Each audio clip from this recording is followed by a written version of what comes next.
যারা ফেসবুকে একদম নতুন পেজ ওপেন করেছেন, সুন্দর সুন্দর ছবি এডিট করতে চান, আমার আজকের এই ভিডিওটা একদম তাদের। আমি বেশি কথা বলবো না, সরাসরি এডিটিংয়ে চলে যাব। তো আমি এখন চলে যাচ্ছি ইনশটে। ইনশটটা আমি প্লে স্টোর থেকে ডাউনলোড করেছি।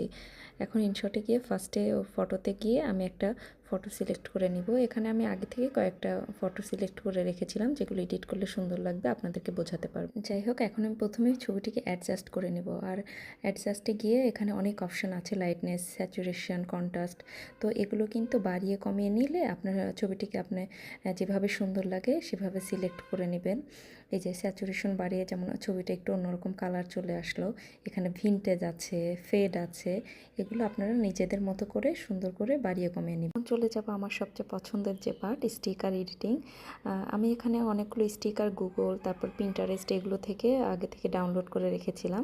আপনারাও চাইলে কিন্তু এগুলো গুগল বা পিন্টারেস্ট থেকে ডাউনলোড করে নিন। আপনাদেরকে এখানে দেখালাম যে ছবির মতো যে চিহ্নটা আছে, ওখানে ক্লিক করলেই কিন্তু আপনারা এই ডাউনলোড স্টিকারগুলো পেয়ে যাবেন। এগুলো দেন অ্যাডজাস্ট করে এভাবে বসিয়ে নেবেন। দেন ইউলো যে ইমোজটি দেওয়া আছে স্মাইলের, এটাতে ক্লিক করলে আপনারা ইনশর্টের যে স্টিকারগুলো এগুলো পেয়ে যাবেন।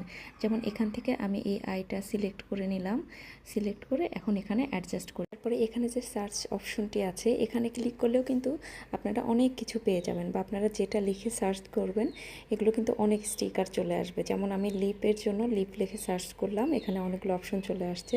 আমি এখান থেকে যে কোনো একটা সিলেক্ট করে অ্যাডজাস্ট করে বসিয়ে দিব। আসলে বর্তমানে কিন্তু ফেসবুকে রিলস, ভিডিও এগুলোর চেয়ে ফটো, তারপর লেখালেখি, এগুলোতে ইনকাম বেশি হচ্ছে। এজন্য সবাই একটু ছবিগুলোতে বেশি ফোকাস দিচ্ছে, সুন্দর সুন্দর ছবি এডিটিং করতে চায়। এখন আমি আপনাদেরকে দেখাবো আমার আরেকটি পছন্দের একটা জিনিস, ডুডল। সেটা করলে কিন্তু একদম ছবির লুকটাই পুরো চেঞ্জ হয়ে যায়। তো এই ডুডলে প্রেস করলেই কিন্তু আপনারা অনেক এই অপশনগুলো পেয়ে যাবেন। এখানে আমি দেখিয়ে দিচ্ছি, এখানে বাড়িয়ে কমিয়ে নিলে কিন্তু এই চিহ্নগুলো মোটা টাইপ হবে, আবার কমিয়ে নিলে কিন্তু এটা চিকন টাইপ হবে। আমি এখন আপনাদেরকে দেখাবো যে, আর এটা কিন্তু একদম সাবধানে করতে হবে, না হলে দেখা যায় এটা আঁকাবাঁকা হয়ে যায়। আর আঁকাবাঁকা হলেও প্রবলেম নাই, এখানে যে তীর চিহ্নটার মতো আছে, এখানে প্রেস করলে আবার এটা তখন আপনি এটা আবার নতুনভাবে শুরু করতে পারবেন। মানে যে অনেকগুলো কালার আছে, এই কালারগুলো দিয়ে কিন্তু আপনারা চাইলেই কালার চেঞ্জ করে নিতে পারবেন। আমি একটা কালার চেঞ্জ করেও আঁকিয়ে আপনাদেরকে এখন দেখিয়ে দেব। আমি অফ ক্যামেরা আসলে পুরোটা আঁকিয়ে নিয়েছি, কারণ ভিডিওটা অনেক লং হয়ে যাচ্ছিল। আসলে সব কিছু তো একদম এভাবে দেখানো পসিবল না। এখন আমি চলে যাব টেক্সটে। টেক্সটে গিয়ে আপনারা আপনাদের ইচ্ছা মতো কোনো কিছু লিখতে পারেন, বাংলা লিখতে পারবেন, ইংলিশে লিখতে পারবেন। আমি এখানে নর্মাল ডাবের পানি এটা লিখে আপনাদেরকে দেখিয়ে দিচ্ছি।